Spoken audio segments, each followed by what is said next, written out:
What if Australia isn't just going through a rough patch, but headed straight for long-term economic stagnation?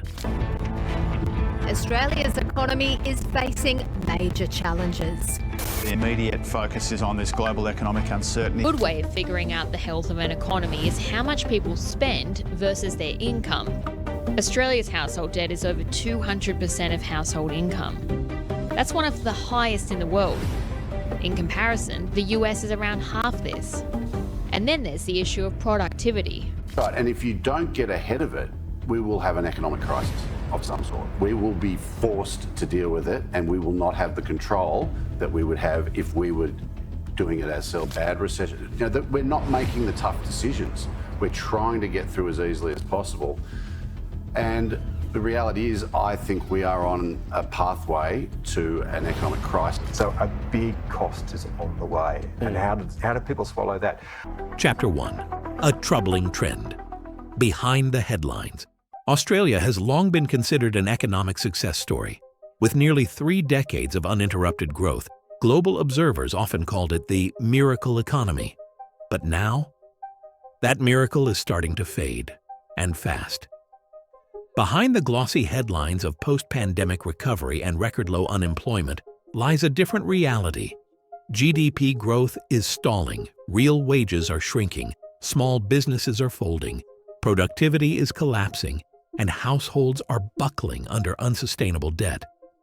The numbers don't lie, and they're terrifying.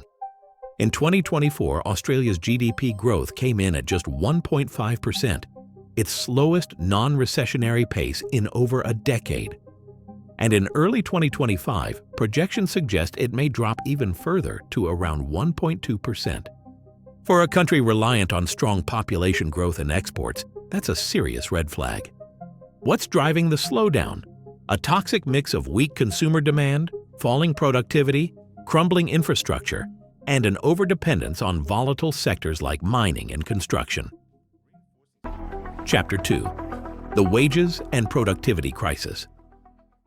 The Reserve Bank of Australia admitted in a 2024 briefing that productivity growth is at a near standstill. Meanwhile, real wages, after inflation, have been declining since 2022. Inflation may have moderated from its peak, but prices remain stubbornly high. Incomes, however, haven't kept up. This means Australians are getting poorer year after year, even as they work more hours just to stay afloat.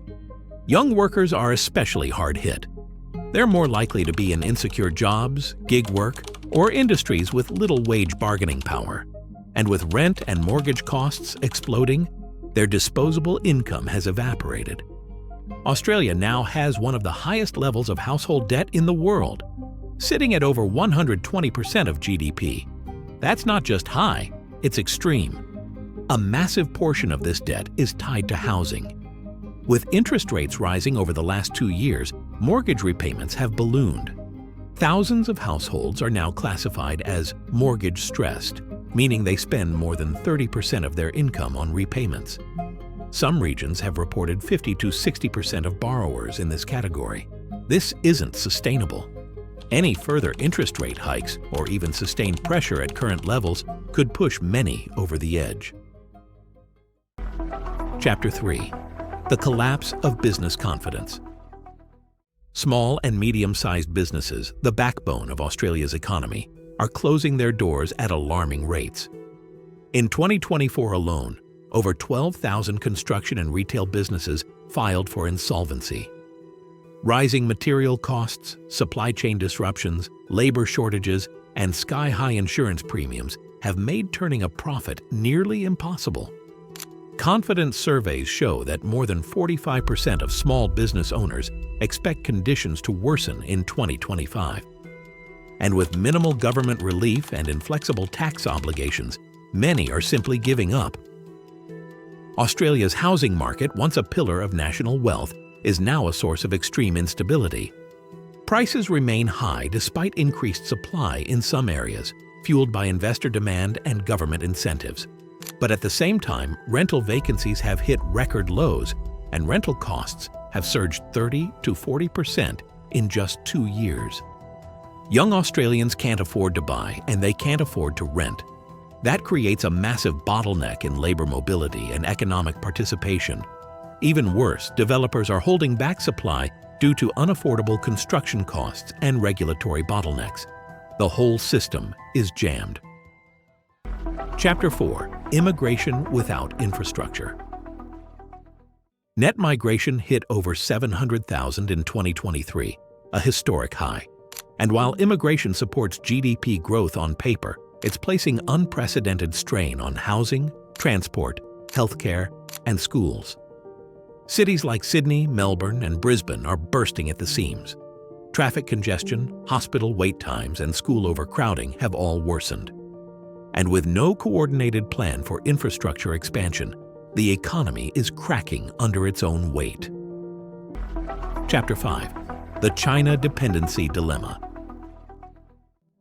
Australia's economic dependence on China remains a ticking time bomb. Roughly 30% of our exports still go to China, mostly iron ore, coal, and education services. But diplomatic tensions have flared repeatedly, and Chinese demand is cooling as their economy also slows. Any sharp policy change or geopolitical shock could leave Australia exposed, with little diversification to cushion the blow. Government spending exploded during the pandemic, and while some of it was necessary, much of it went to inefficient or short-term projects. Now the federal budget is struggling under the weight of debt and ongoing welfare commitments. Meanwhile, signature programs like Labor's $1.5 billion housing fund have delivered almost no real outcomes. Critics say these programs are more about headlines than solutions. Without a serious pivot to productivity-enhancing investments like infrastructure, skills training, and R&D, the economy is treading water. A growing number of young Australians no longer believe they'll ever own a home, find secure employment, or retire comfortably. They're burdened by student debt, rising taxes, unaffordable housing, and an uncertain job market. Many are leaving major cities, or even the country entirely. If the next generation loses hope, economic recovery becomes even harder. Consumer spending drops. Innovation dries up. Social unrest grows. This isn't just an economic issue, it's a national identity crisis. Chapter 6: What needs to change? Experts say Australia needs a structural overhaul. Tax reform to encourage investment in productive sectors, not just property speculation. Real investment in infrastructure, especially outside major cities. Cutting red tape for small businesses. Incentives for advanced manufacturing and clean tech. National coordination on immigration and housing. But none of this is easy.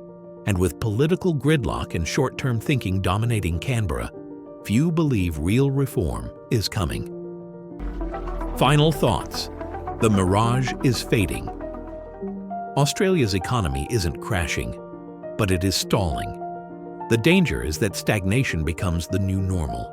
Low growth, high debt, fewer opportunities, rising costs, social division. Unless there's bold action soon, Australia may spend the next decade falling behind while pretending it's still ahead. Subscribe for more deep dives into Australia's unfolding reality. To watch our latest video on Australia's economic unraveling, click this video here.